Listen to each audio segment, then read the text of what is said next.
cum se face o capcană mai grea totuși, puțin, bun așa, nu băgați în seama chestia aia, bun, loading world building terrain,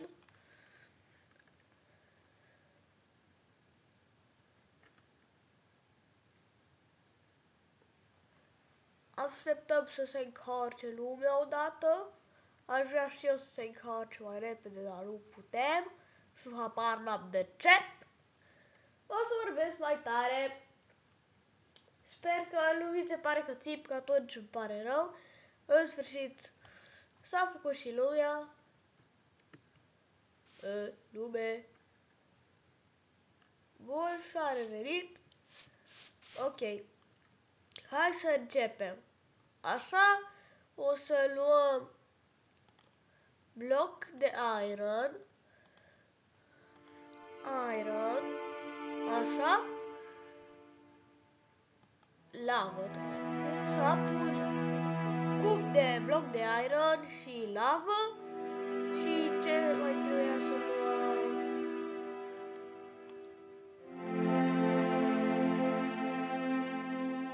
Coi, așa, sticky piston. Au, scuze, am scris așa din greșeală. Da, hai să vedem undeva unde avem spațiu mult. Voi puteți face asta la o casă, eu nu o să fac asta. E o capcană puțin mai grea.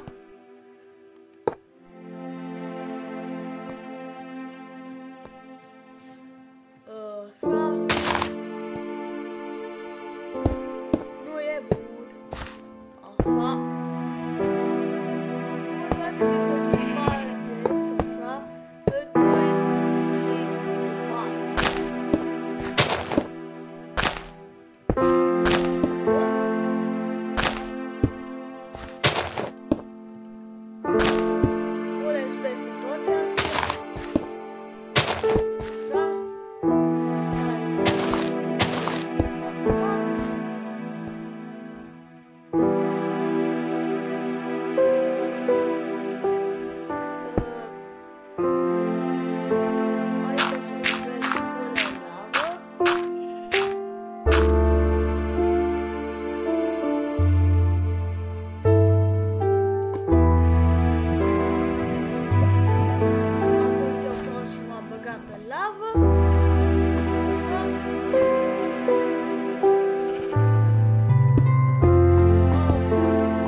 Dați un like și